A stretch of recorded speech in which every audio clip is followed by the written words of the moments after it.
I don't know, Sabrina said. My grandmother says there are hundreds, but even she isn't sure. What do you suppose is behind all of them? Trouble for the most part. It must be thrilling to have access at your leisure, the boy said. I'm quite envious of the freedoms your family has granted you. I have been held back at nearly every turn in this life. It can be quite perplexing. Sabrina laughed. You've got one big vocabulary there, Pinocchio. Pinocchio blushed. I've picked up a few words here and there. Being so young in appearance has been nothing short of frustrating. Surely you understand. Adults presume that since you look like a child, you have the interests of a child, or worse, need to be protected like one. Well, adults like to make rules, but I guess it's usually to keep kids safe, Sabrina said. Pinocchio scowled. Well, I am not exactly a child. I'm nearly 250 years old. I have a passion for art and music, culture, and politics. Besides this stupid childish form, I am an adult in every way. The rug seemed to sense his anger, and it dipped and flipped, crashing to the ground and sending the children skidding across the floor. Both Sabrina and Pinocchio were uninjured. The carpet likes its driver to be calm, Sabrina explained. Pinocchio blushed again. I apologize. Sabrina shrugged. I get plenty mad sometimes too. Don't worry about it. She crossed the hall to fetch the rug, which was wadded beneath one of the many doors. It was the one with 2 stones set into the wood, each with a hand carved into the surface. She had spotted it briefly when the family first arrived at this end of the hall, and she remembered what the plaque didn't say what was behind it. She studied the door closely, looking for some kind of clue to solve the mystery. That's odd, Sabrina said. What's odd? Pinocchio said. There's no keyhole in this door, Sabrina said. And there's nothing to tell me what's behind it. Yes, a gripping mystery, Pinocchio said sarcastically. Yeah, sure, Sabrina said to the boy. He might not have understood how intriguing this door was, but she knew that the rooms often contained something dangerous. The plaques were essential to warning whoever opened those doors about what they might find. We should get back to the camp, Pinocchio said. Thank you for the lesson. At that moment, Daphne raced to join them. Come quick! The army is back! One step into the real world and Sabrina's throat tightened from the smell of smoke. Pained cries filled her ears. She watched as dozens of Everafters were carried into the fort on stretchers. What happened? She asked, but the soldiers were either too busy or too exhausted to explain. They rushed past, jostling her. Close the gates! Charming shouted once everyone was inside. The guards quickly slammed the immense doors and braced them tightly with a bar as big as a tree. The prince commanded everyone to take positions around the fort wall in case the hand had followed them. What happened, William? Granny Rhoda asked. Charming scowled. They knew we were coming. They were ready and they beat us badly.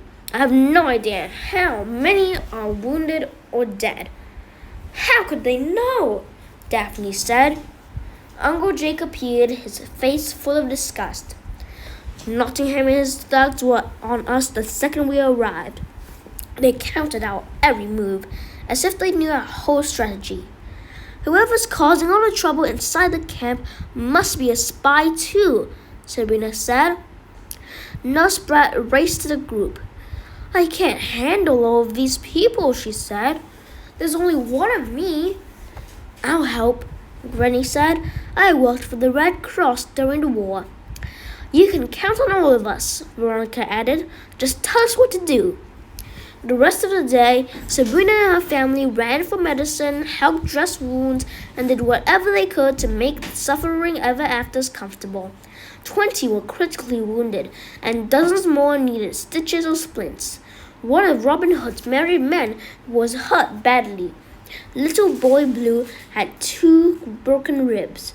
A few of the Everafters died while Nurse Sprat tried to save them, including Frau Pfefferkuchenhaus. The gingerbread witch had taken a blow to the head and fallen into the river. She was too far gone when she arrived back at the camp. The nurse wept, cursing the master and his scarlet hand. "I'm not a trained doctor," she cried. "I can only do so much." No one blamed her. They were grateful for what she could do, and by the end of the day she had saved the lives of 26 people. Exhausted, Sabrina and her family stumbled back to the Hall of Wonders. Then they found 150 or so soldiers, all of whom looked beaten down and afraid. Charming Miss White, Mr. Seven, and Mr. Canis looked over them like shepherds tending a flock. "I hear that things did not go well," Mira said when they arrived. Uncle Jake nodded. "It's true. Charming wants to meet with you to discuss the next mission," Mira replied.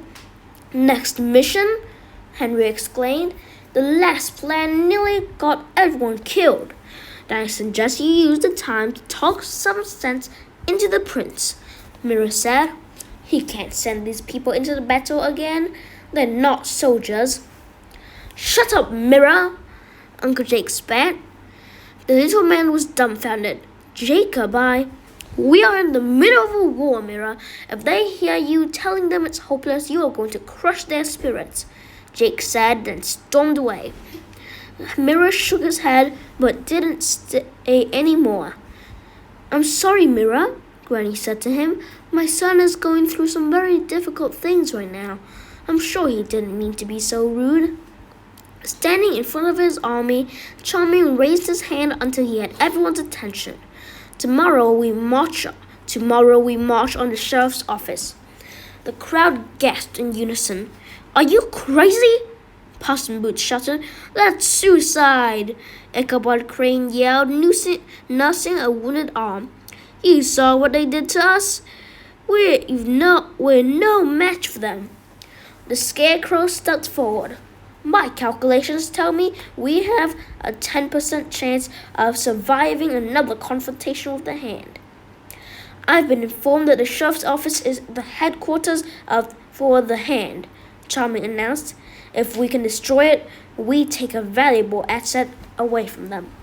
If we can capture Nottingham as well, it would be a vicious blow to their strategy. Mr. Seven and I have considered several approaches and have devised a 4-pronged attack." "You and your 4-pronged attacks," Beauty cried bitterly. "William, please listen to reason." Charming continued. "The first attack comes from the Pied Piper, who will command rats and squirrels to infest the office, driving Nottingham and whoever else might be inside out into the open. Once they are in the street, the second attack comes from the sky. Buzzflower and Metalbob will lead a squadron of flying wizards and witches over the crowd, zapping as many of the Hand as they can with their wands. The third attack will then commence with Goldilocks and the Bears, along with an army of intelligent animals attacking Nottingham directly, and finally the 4th prong. Mr. Seven and Robin Hood will lead our knights, archers, and swordsmen into the fray." "Are you determined to get us all killed?" Rip Van Winkle cried. The prince's jaw stiffened, but Snow White stepped forward before he could respond. There was an angry fire burning in her eyes. "You have 2 choices, die under the heel of the master or fight. That's it. There are no other alternatives," she shouted. "Make your choice right now. This is the plan. If you think you have a better chance on your own, then pack up and get out of this camp." The crowd grew quiet, but no one left. "The camp is not safe tonight," Snow continued. Pack your things. We're all moving here into the Hall of Wonders. Do it quickly. You need your sleep. We march at dawn. Chapter 8. Henry shook his head in disbelief. He stormed away from the family and out through the portal. When he hadn't returned an hour later, Sabrina went looking for him. He wasn't at the camp or in the Hotel of Wonders either. Soon she found herself back in the room of reflections. There, she found Mirror removing a broken shard from the frame of one of the ruined mirrors. "Why aren't you with your family, Sabrina?"